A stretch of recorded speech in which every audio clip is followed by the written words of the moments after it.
Buenas tardes. ¿Cómo están? Me da un enorme gusto verlos otra vez después de un tiempecito por ahí. Ocupados como siempre en la obra del Señor, por aquí, por allá y más allá. Esta semana tuvimos una reunión, una conferencia de pastores. Vinieron todos los pastores de todos lados y nos gozamos grandemente por allí en un rancho.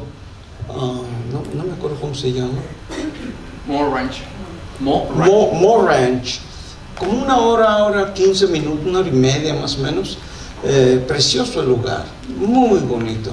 Y bueno, también la convivencia, el tiempo con los hermanos que de pronto no vemos muy seguido, porque cada quien está en diferentes lugares. Imagínense el pastor Manuel que está en las Filipinas, ¿cuándo lo vemos? Solamente cada 3 años, 2-3 años. Y los demás pastores de Canadá, de México, de varios lugares. Y nos gozamos realmente aprendiendo y enseñando los principios que transforman vidas y corazones. Entonces estamos agradecidos con Dios por esta oportunidad que nos da. Y pues su pastor me hizo favor de invitarme para estar con ustedes este día. Y con mucho gusto atendimos. ¿Quieren aprender de la palabra de Dios? Bien. En esta tarde vamos a considerar algo que tiene que ver con nuestra forma de vivir cristiana. Abra su Biblia, por favor. Toda nuestra enseñanza está fundamentada en la palabra de Dios. No enseñamos filosofías, no enseñamos ideas, ni nada que no esté fundamentado y basado en la palabra de Dios. Enseñamos, predicamos y afirmamos que la Biblia es nuestra única regla de fe y prácticas cristianas. No hay nada más. Y es más que suficiente. Contiene todo el plan perfecto de Dios, toda la revelación de Dios para el hombre, para la humanidad.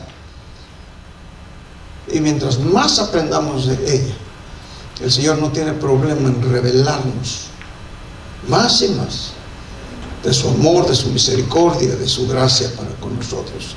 Romanos, la carta que el apóstol Pablo escribe a los romanos, en el capítulo 8, vamos a mirar ahí un verso.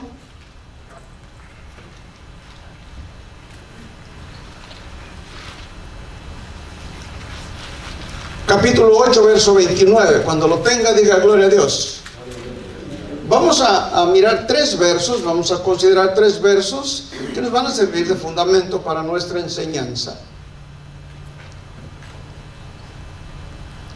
En la iglesia en Atlanta, cuando leemos el pasaje de la palabra de Dios que vamos a utilizar para la enseñanza, nos ponemos de pie por respeto a la palabra de Dios. ¿Le parece bien?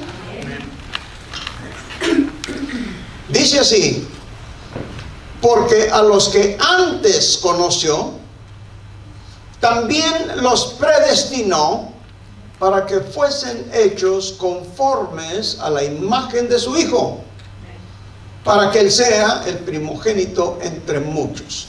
Porque los que antes conoció, el Señor, en su anticipado conocimiento de todas las cosas, sabía que usted y que yo íbamos a creer. Si no sabía, no es Dios.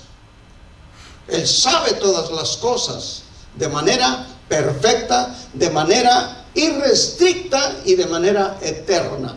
Él nos predestinó. No nos predestinó desde el punto de vista de algo caprichoso, por así decir. Tú sí y tú no, o tú tampoco y tú sí. No. La predestinación tiene que ver con el hecho de que Él sabía perfectamente que íbamos a creer. ¿Sí? Entonces Él nos predestinó. ¿Para qué? Para que fuésemos hechos conformes a la imagen de su Hijo Jesucristo, para que Él sea primogénito entre muchos hermanos. Váyase un poquito para atrás a Romanos 8, verso 9. Y vamos a ver lo que dice Romanos capítulo 8, verso 9. Dice así: mas vosotros no vivís según la carne, sino según el Espíritu, si es que el Espíritu Santo de Dios mora en vosotros. Si alguno no tiene el Espíritu de Cristo, no es de Él. Punto. Si alguno no tiene el Espíritu de Cristo, no es de Él. Vamos al último pasaje que vamos a considerar. Es la carta que el apóstol Santiago escribe en su capítulo 1, el verso 8. Santiago escribe diciendo: el hombre de doble ánimo es inconstante en todos sus caminos. El hombre de doble ánimo es inconstante en todos sus caminos. La enseñanza de esta tarde se llama: ¿de dónde proviene la vida del yo? ¿De dónde viene? ¿Cómo es que se levanta? ¿Cómo es que surge la vida del yo? Acompáñeme a orar. Señor, háblanos porque queremos aprender. Queremos ser de una mente y de un corazón, nunca de doble ánimo.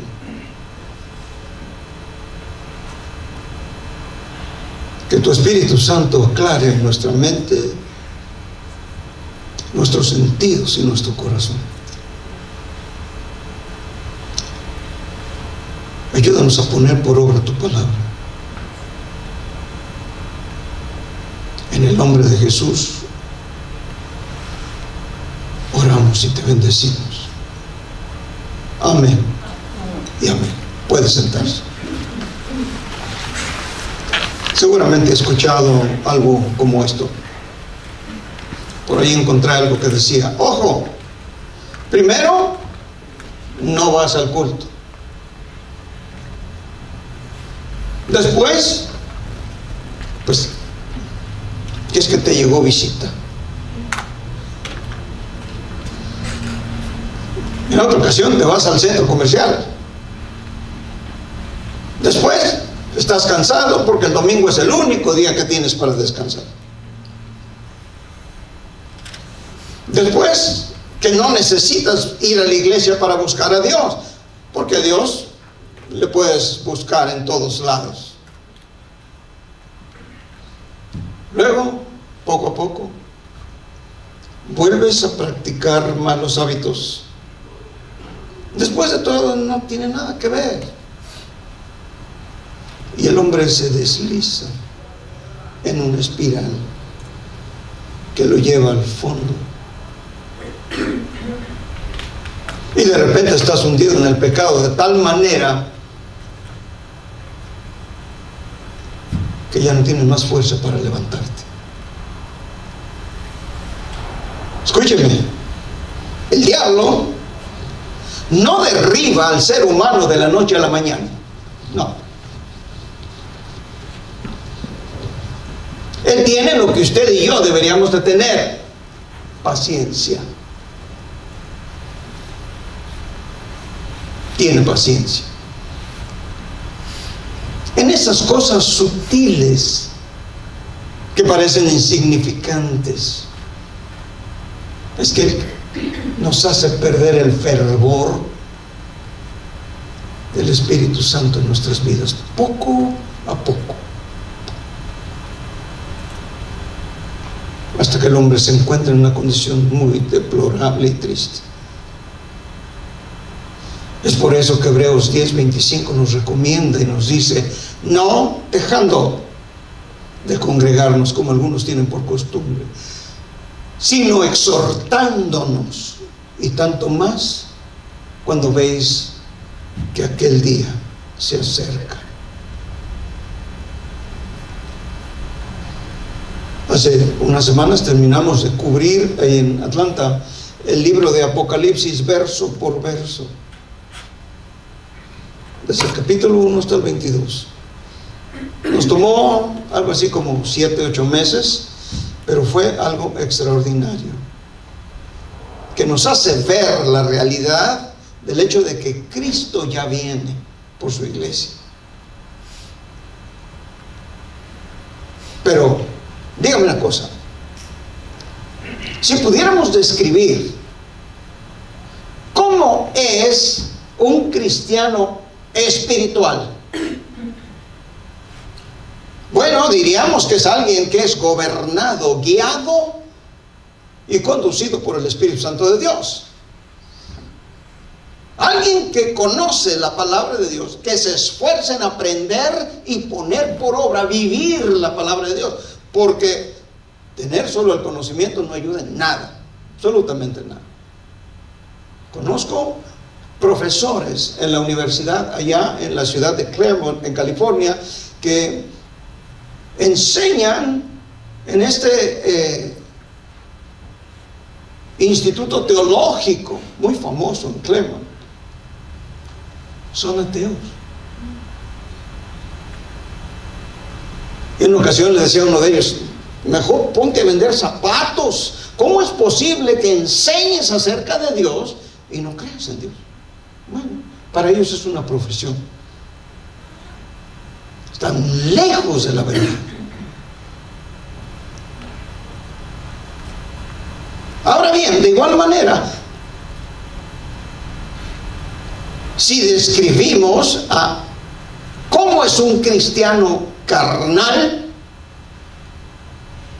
bueno, nos damos cuenta que se puede identificar con mucha facilidad. ¿Por qué? Porque sigue su carne o la vida del yo, sus propios pensamientos, sus emociones naturales. Efesios 4, 17 al 19 dice así: esto pues digo y requiero en el Señor, que ya no andéis como los gentiles, que andan en la vanidad de su mente, teniendo el entendimiento entenebrecido, oscurecido, es decir, ajenos a la vida de Dios, por la ignorancia que hay en ellos, por la dureza de su corazón, los cuales después que perdieron toda sensibilidad se entregaron a lascivias para cometer con avidez toda clase de impureza.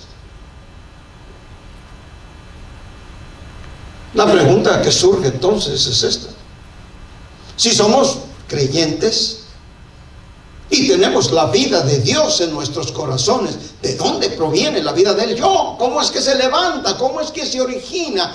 ¿Cómo sale?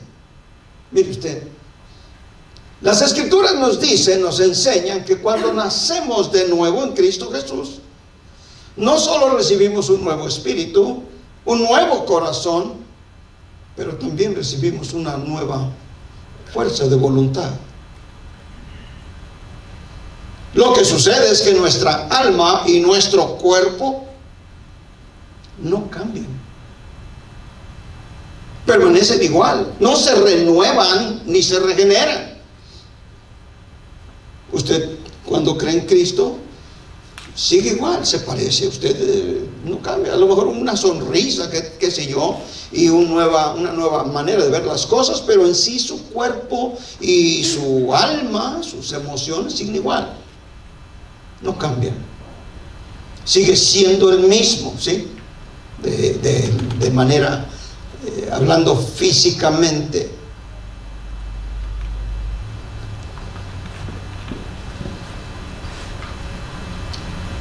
Así que la vida del yo proviene, sale, surge de las emociones, de los sentimientos naturales, de las heridas, los resentimientos, las dudas, el orgullo, la amargura y todas las demás cosas con las que nunca hemos lidiado adecuadamente. De ahí viene la vida del yo. Esas cosas que simplemente hemos guardado y enterrado en nuestras cámaras secretas y ocultas que todavía son parte del alma. El alma es el asiento de las emociones del hombre. Ahí es donde reside el yo quiero, yo anhelo, me gusta, yo veo, etcétera, etcétera. La vida del yo. Y esta se activa cuando elegimos seguir lo que estos escombros enterrados nos dicen que hagamos en lugar de lo que Dios nos impulsa a hacer. ¿Sí? Mire, todo lo que pensamos, todo lo que decimos, todo lo que hacemos, sea bueno o sea malo, está almacenado en las recámaras o en la recámara secreta y oculta en lo más profundo de nosotros. Es por eso que Jesús, cuando enseñaba allí en Juan 6, verso 45, dice: el hombre bueno del buen tesoro de su corazón saca lo bueno,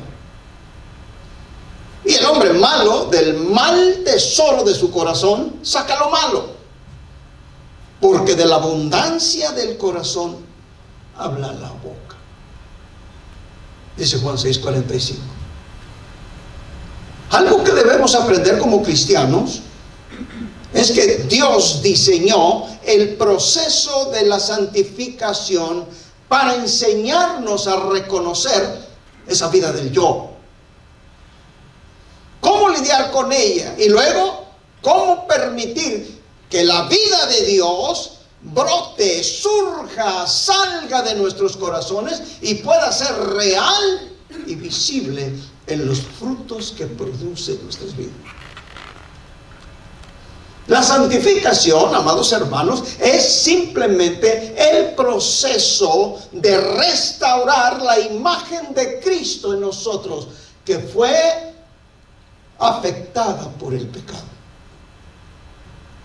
Por eso es que Romanos 8:29 dice: porque a los que antes conoció, también los predestinó para que fuesen hechos conformes a la imagen de su Hijo.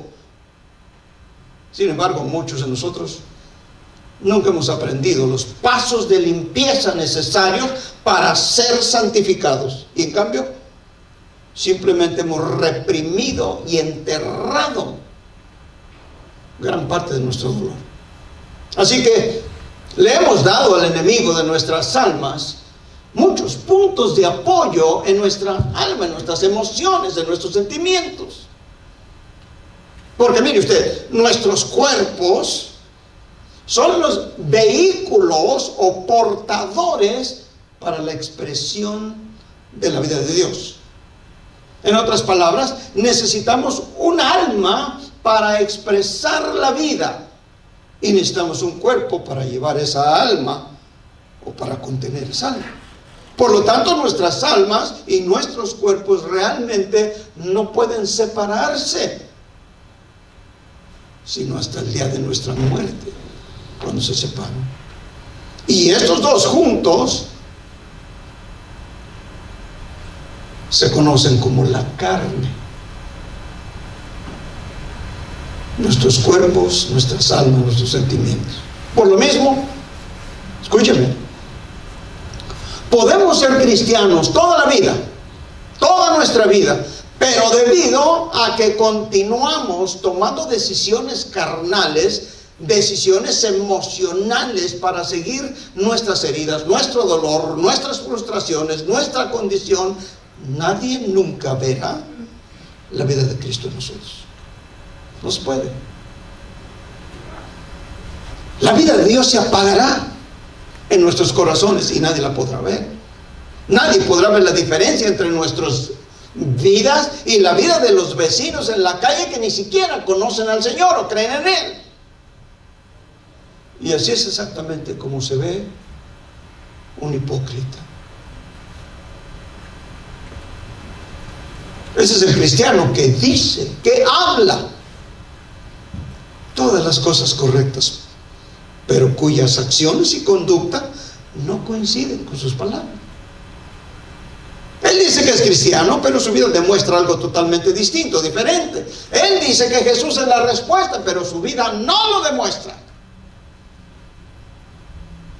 Y esa es una de las razones por la que la Iglesia Universal está pasando por serias dificultades en estos tiempos, últimos tiempos.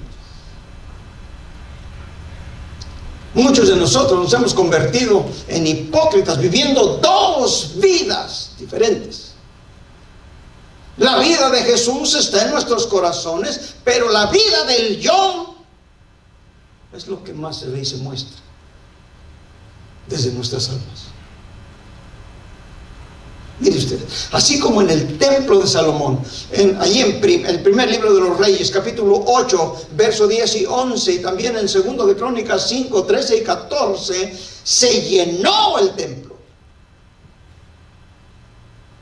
De dentro hacia afuera, con la gloria de Dios, cuando Él se manifestó en el lugar santísimo. Así también es la voluntad y el propósito de Dios para cada uno de nosotros los cristianos, sus hijos. Diariamente debemos permitir que el Espíritu de Dios brote del lugar santísimo de nuestros corazones, llene nuestras almas y glorifique a Dios en nuestros cuerpos.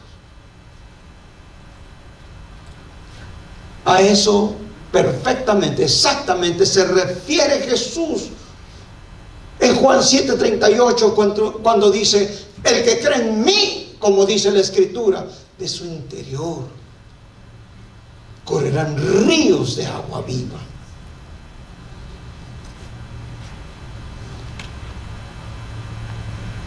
¿Qué tan grande está el río que fluye en su corazón, en su interior?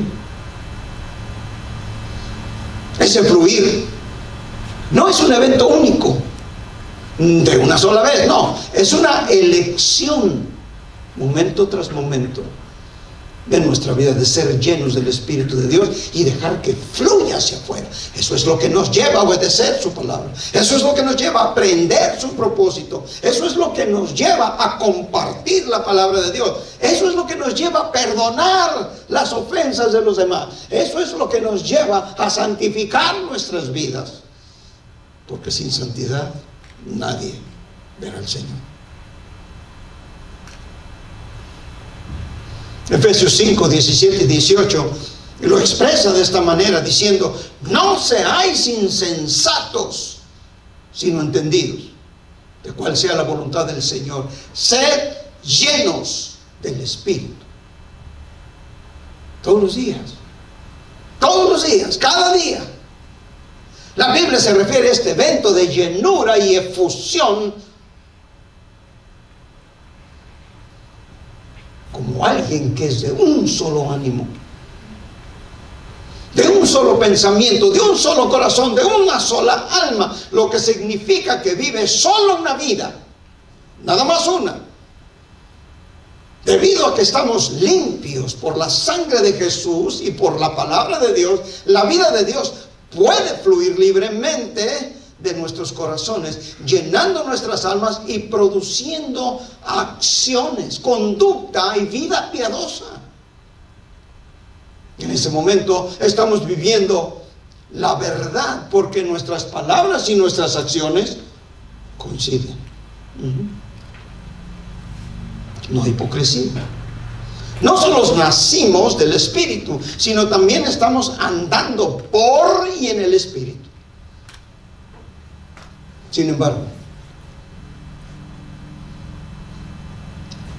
cuando no elegimos despojarnos del pecado que nos asedia y del yo en nuestras vidas, el Espíritu de Dios se apagará y la vida del yo se manifestará. Y en ese momento somos de doble ánimo o de doble alma. Lo que significa entonces que vivimos doble vida. Una vez más le repito, la vida de Dios todavía sigue en nuestros corazones, pero está apagada.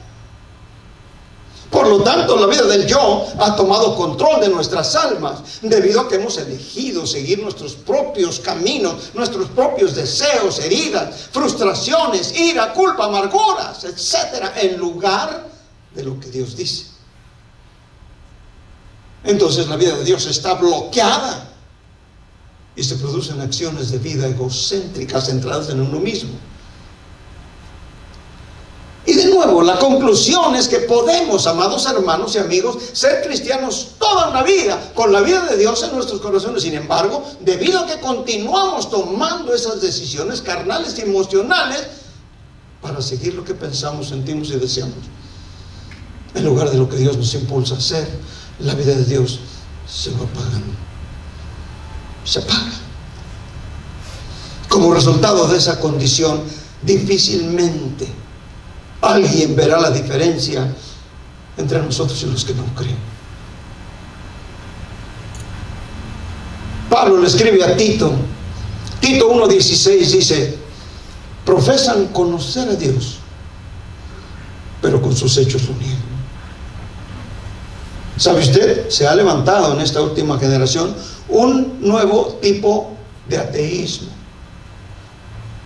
Se le llama cristianos ateos. ¿Sabe por qué? Porque dicen que creen en Dios, pero viven como que si no existiera, y como que si nunca vamos a tener que darle cuentas. La doble moral, por lo tanto, es el juego y el plan de Satanás, el enemigo de nuestras almas. Él hará todo lo posible para que actuemos según lo que sentimos, lo que pensamos o lo que nos dicen los demás, en lugar de permitirnos tomar decisiones de fe fundamentadas en la palabra de Dios y seguir a Dios. El enemigo sabe que una vida de doble ánimo no solo apaga inmediatamente la vida de Dios en nosotros, sino que también impide que el evangelio se propague, crezca, se transmita, avance. ¿Sabe por qué?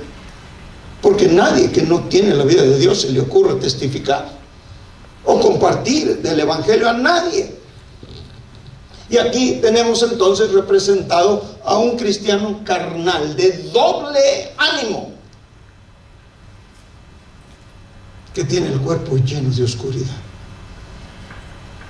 Ese cristiano no está lidiando con su propio pecado y su yo, y por lo tanto no está reflejando ni glorificando a Dios con su vida. En cambio, ha elegido aferrarse a sus heridas, a sus resentimientos, a su coraje, a su amargura, etcétera, etcétera, y esas cosas han apagado completamente la vida de Dios en él. ¿Conoce a alguien así? No levante la mano, se puede meter en problemas. En este punto no solo se bloquea toda comunión y comunicación personal con el Señor, sino que este bloqueo también hace que sea personalmente insensible e insensible hacia los demás. Son esos cristianos que dicen: es que yo oro y siento como que Dios no me oye. Claro que no lo oí.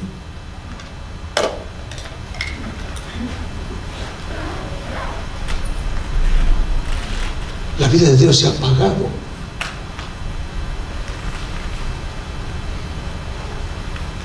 Por eso es que muchos cristianos se ven obligados a vivir una mentira. Y por eso es que terminamos usando máscaras y caretas, fachadas. Porque no podemos dejar que los demás vean que en realidad no está funcionando nada para nosotros. Esa también es la razón por la que muchos cristianos se cansan de jugar a ser cristianos. Escúcheme bien. De pronto trabajan y muy duro para vivir la vida de Cristo para Él, copiándolo, imitándolo, en lugar de simplemente rendir su vida personal, y dejar que Cristo viva a través de ellos la vida de Dios. Y el hombre se vuelve exactamente como dice Isaías. El doble ánimo. Tenemos al rey David en ese periodo de tiempo. Segundo de Samuel, capítulo 11. David estaba en el techo de su casa cuando debería estar en la guerra y vio a una mujer muy hermosa bañándose en el otro lado de su casa.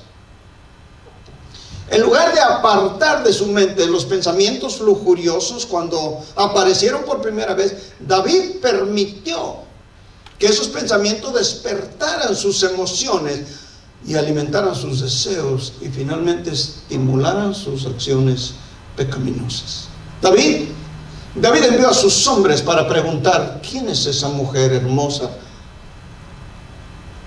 Sus asistentes volvieron y le informaron que era una mujer llamada Betsabé, la esposa de un oficial militar de alto rango que estaba en la guerra, se llamaba Urías.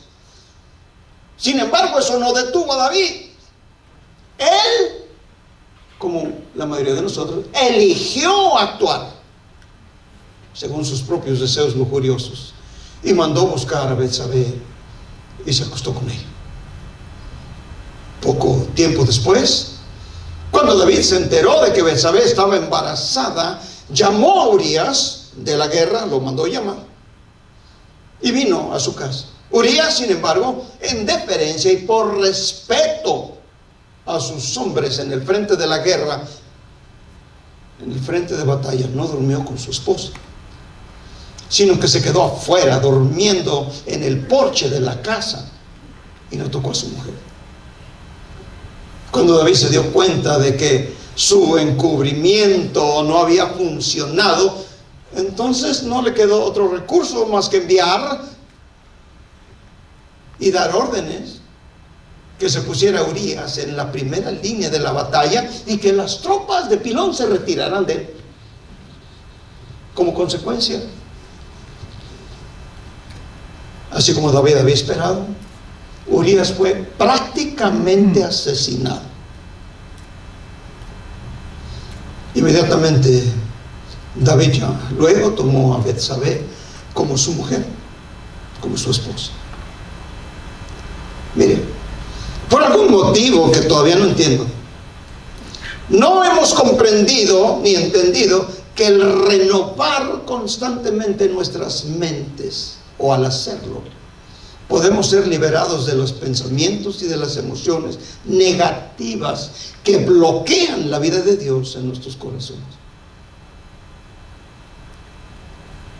Note usted cómo el Señor agrega una nota al pie de la página de esa historia, allí en 2 de Samuel 11:27b. La parte B quiere decir la última parte del verso. Dice: pero lo que David había hecho desagradó a los ojos de Jehová. Le hago una pregunta. Lo que usted está haciendo, ¿es agradable a los ojos de Jehová? Lo que yo estoy haciendo, ¿es agradable a los ojos de Jehová?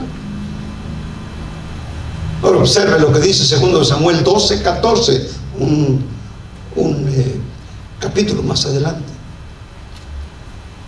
Dios le dijo: mas por cuanto con este asunto hiciste blasfemar a los enemigos de Jehová, el hijo que te ha nacido ciertamente morirá. Me he escuchado enseñarle y predicarle: el pecado siempre afecta lo que más queremos. Siempre, siempre, siempre. Nunca lo olvide. Lastima a quienes más queremos.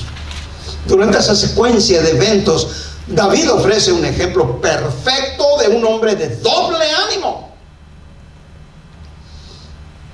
Tenía algo de la vida de Dios en su corazón, pero eligió aferrarse y seguir los deseos de su carne en lugar de lo que Dios le impulsaba a hacer. Por lo tanto, David durante ese periodo de tiempo vivió una mentira. Obviamente palabras tales oraciones como yo amo a Dios, y sus acciones no coincidían. ¿Coinciden las suyas?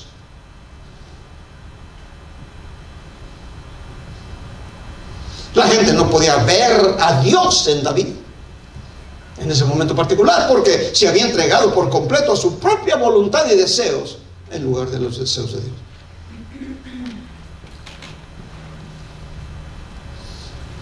Pablo, escribiendo a la iglesia de Corinto, 2 de Corintios 11:3, advierte acerca de esa doble moral. Fíjese lo que dice: temo que, así como la serpiente con su astucia engañó a Eva, vuestros sentidos, sí, vuestras mentes, sean de alguna manera extraviados de la sencillez y pureza de la devoción a Cristo.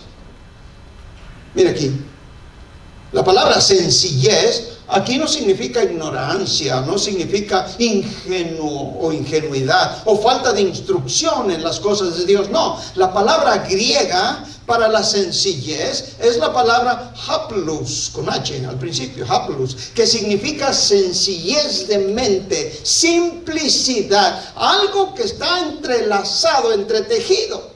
Eso significa. Por lo tanto, entonces, sencillez en Cristo significa tener nuestro pensamiento enredado, entrelazado con Cristo. En otras palabras, sencillez en Cristo es lo mismo que tener una sola mente, es tener la mente de Cristo mismo. Pablo está diciendo, así como Satanás engañó, sedujo, embelesó a Eva en su manera de pensar mediante engaño, así también teme que nuestra manera de pensar pueda fácilmente ser corrompida y alejada de la sencillez, es decir, de la unidad de pensamiento que hay en Cristo. Y Pablo tiene toda la razón. Observe lo que está sucediendo en el cuerpo de Cristo ahora. Muchos cristianos de esta generación, de esta nueva generación, se han vuelto de doble ánimo debido a la ignorancia. Ignorancia no solo en lo que tiene que ver con la mente de Cristo, o lo que es eso, sino también ignorancia de la palabra de Dios y en cuanto a cómo en cada momento renovar nuestra mente en Cristo Jesús. Puesto que muchos de nosotros no hemos comprendido realmente la autoridad y el poder que tenemos al poseer la mente de Cristo en nosotros. Consecuentemente no hemos sido equipados ni preparados para estar de pie en la batalla contra Satanás, y como resultado el hombre termina cayendo antes de siquiera haber empezado.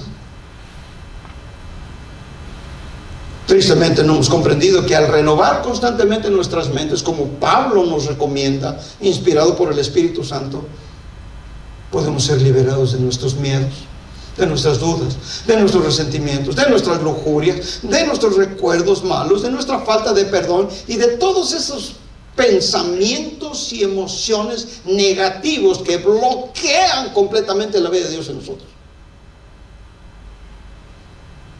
Y nos volvemos así como dice Isaías: palpamos la pared como ciego, andamos a tientas como si no tuviéramos ojos, tropezamos al mediodía como de noche, estamos en lugares oscuros como de muertos. Pero si buscamos con sinceridad y sencillez, con una sola mente, un solo corazón, a Dios, su palabra, entonces Dios reemplazará todas estas cosas: lujurias, malos recuerdos, faltas de perdón, las reemplazará. ¿Cómo? Con su sabiduría, con su consejo, con su fuerza, con su conocimiento, con su poder. ¿Cuál es entonces una actitud propia y sana? Debemos escoger ser luz. Lucas 11:33 a 36 describe tanto la la firme y sólida actitud del hombre, así como una doble actitud también. Miren lo que dice aquí. Lucas 11, 33 al 36. Nadie pone en oculto la luz encendida, dice esta versión, ni debajo de un almud, sino en el candelero, para que los que entran vean la luz. Dice el verso 34, la lámpara del cuerpo es el ojo. Cuando tu ojo es bueno, también todo tu cuerpo está lleno de luz. Pero cuando tu ojo es maligno, también tu cuerpo está en tinieblas. Mira pues, no suceda que la luz que hay en ti, y hablamos de cómo la vida de Dios está ahí, se ha convertido en tinieblas. Así que si todo tu cuerpo está lleno de luz, no teniendo parte alguna de tinieblas, todo será luminoso, como cuando una lámpara te alumbra con su resplandor. Está hablando acerca de la vida de Jesús, Lucas, aquí. Nuestra meta, nuestro propósito como cristianos, no solamente ser luz o estar llenos de luz, sino también dejar que esa luz brille para que los demás la puedan ver. No debemos esconder esa luz debajo del almud. Aquí el almud representa la vida del yo, sino ponerla en un candelero para que pueda ser vista. Lucas está diciendo que cuando somos de un solo propósito, un pensamiento, un corazón, tendremos un cuerpo lleno de luz. Es decir, la vida de Jesús, la vida de Dios, emanará de nosotros como una linterna. Y su vida estará en el candelero donde todos pueden ver. Esta es una imagen de un cristiano espiritual que se ha despojado de su pecado y de su yo y se ha revestido de Cristo, glorificándolo en todo lo que hace. El mismo Lucas dice en Lucas 12:35, estén ceñidos vuestros lomos y vuestras lámparas encendidas. Por eso el apóstol Pablo escribe en Romanos 12:2, por lo tanto, mis hermanos y mis hermanas, no os conforméis a este siglo, sino transformaos. ¿Cómo? Por medio de la renovación de vuestro entendimiento, para que comprobéis en vuestras propias vidas, quiere decir, cuál sea la voluntad de Dios, agradable y perfecta. El deseo de nuestro corazón es que esta explicación le haya ayudado a entender la guerra interna que se libra y se desarrolla continuamente entre nuestra carne y el Espíritu de Dios. ¿Quién ganará? Es a quien usted alimente más.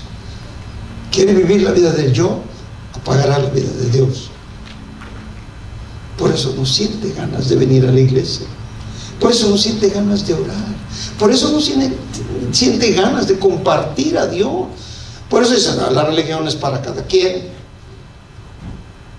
Ya tengo a Dios en mi corazón, yo voy caminando seguro, los demás que se los lleve el tren. No somos llamados a eso. Cuando más podamos visualizar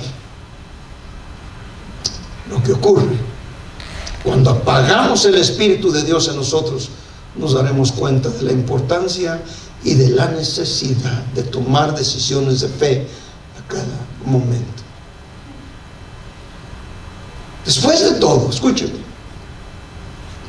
Dios ya ha provisto lo necesario para que vivamos la vida de Dios. Ya lo proveyó. Vaya a 2 de Pedro 1:3. 2 de Pedro 1:3 dice así: como todas las cosas que pertenecen a la vida y a la piedad nos han sido dadas por su divino poder. ¿Qué quiere decir esto? nos han sido otorgadas, nos han sido dadas, mediante el conocimiento de aquel que nos llamó por su gloria y excelencia. Es que no puedo vencer, pastor. La vida de Dios se está pagando. Es que me arrastra, claro. Pero cuando anclamos nuestra vida en la sangre de Jesús y en su palabra, nada nos puede detener. Dice el verso 4, por medio de las cuales, ¿qué? ¿Por medio de qué? El conocimiento de aquel que nos llamó por su gloria y excelencia, y todas esas cosas que pertenecen a la vida de la piedad que ya nos han sido dadas, por medio de las cuales nos ha dado preciosas y grandísimas promesas, para que por ellas llegaseis a ser participantes de la naturaleza divina, habiendo huido de la corrupción que hay en el mundo a causa de la concupiscencia. Vosotros también, escuche con atención y marque su Biblia, yo la tengo bien marcada. Vosotros también, poniendo toda vuestra diligencia por esto mismo, añadid a vuestra fe virtud. Hay quien dice, todo lo que necesitas es fe. No es cierto. Añadid a vuestra fe virtud, a la virtud conocimiento. Fe, virtud, conocimiento, van 3. Al conocimiento, dominio propio, van 4. Al dominio propio, paciencia, van 5. A la paciencia, piedad, van 6. A la piedad, afecto fraternal, 7. Y al afecto fraternal, amor. Verso 8. Porque si estas cosas están en vosotros y abundan, son 8, no os dejarán estar ociosos, flojos, ni sin fruto, en cuanto al conocimiento de nuestro Señor Jesucristo. Mire la advertencia, verso 9. Porque el que no tiene estas cosas, ¿qué cosas? Virtud, conocimiento, dominio propio, paciencia, piedad, amor, afecto fraternal, y al afecto fraternal amor. El que no tiene estas cosas tiene la vista muy corta, es ciego, habiendo olvidado la purificación de sus antiguos pecados. Verso 10. Por lo cual, hermanos, tanto más procurad hacer firme vuestra vocación y elección, porque haciendo estas cosas, subrayé esto, no caeréis jamás.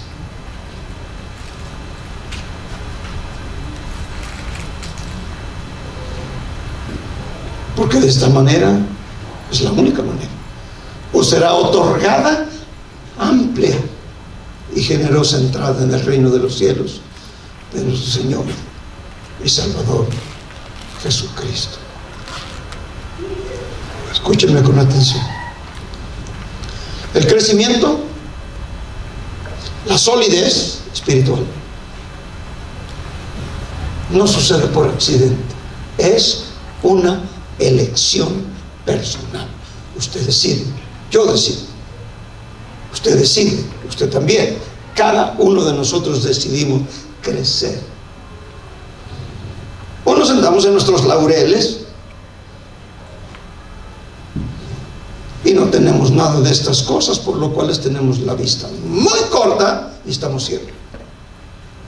Y hemos olvidado la purificación de nuestros antiguos pecados. Porque si estas cosas están en nosotros, no caeremos jamás. Y podremos vivir una sola vida, de un solo ánimo. para agradar a Dios y para servirle con todo nuestro corazón. Mira, yo quiero que mis hijos, mi esposa, el día que yo me vaya, ellos pueden decir: mi padre era un hombre de una sola pieza, no era voluble, no servía a Dios un rato y el otro servía a su carne y a sus propios rollos, de un solo ánimo. De hecho, la traducción, cuando dice de doble ánimo, dice doble alma. Tiene sus sentimientos, pero la vida del yo tapa la vida de Dios, y yo no quiero eso para mí. Yo no sé usted, pero se nota cuando un cristiano vive la vida de Dios, una sola vida.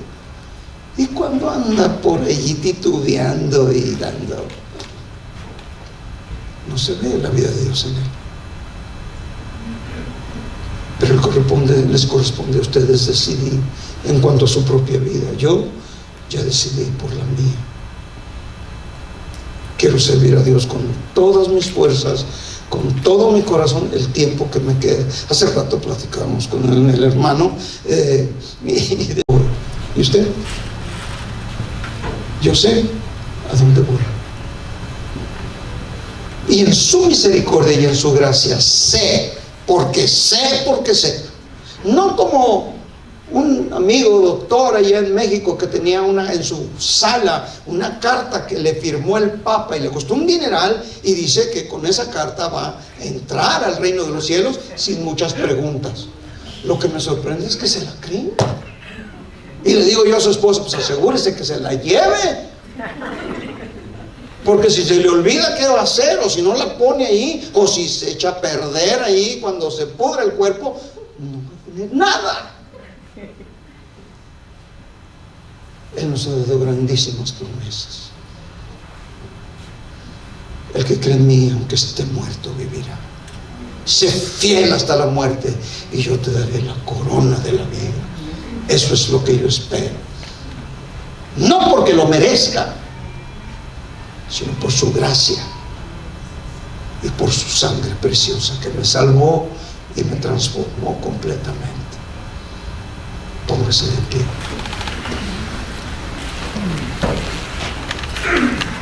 Decídase a no vivir más una vida de doble ánimo. Hay muchas almas en San Antonio, mucha gente que podemos alcanzar con el poder transformador de la palabra de Dios y del Evangelio. Muchos de ellos. Toda la Biblia y todo el Jesús que van a conocer es a usted y a mí. Y mientras usted siga en sus laureles, en una doblez de ánimo, la vida de Dios no puede brillar en usted. Señor, gracias por tu palabra, porque es muy clara, muy dura, pero muy clara. Con razón, cuando aquellos seguidores tuyos dijeron: dura palabra es esta, y tú les dijiste: ustedes también se quieren ir.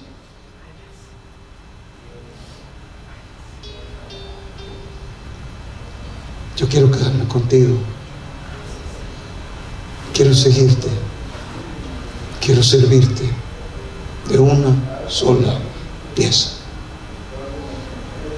hoy y mañana, de día y de noche, servirte con integridad y aplastar, terminar, pisotear la vida del yo, para que la vida de Cristo brille y sea transformado continuamente por el poder de tu palabra y de tu Espíritu Santo.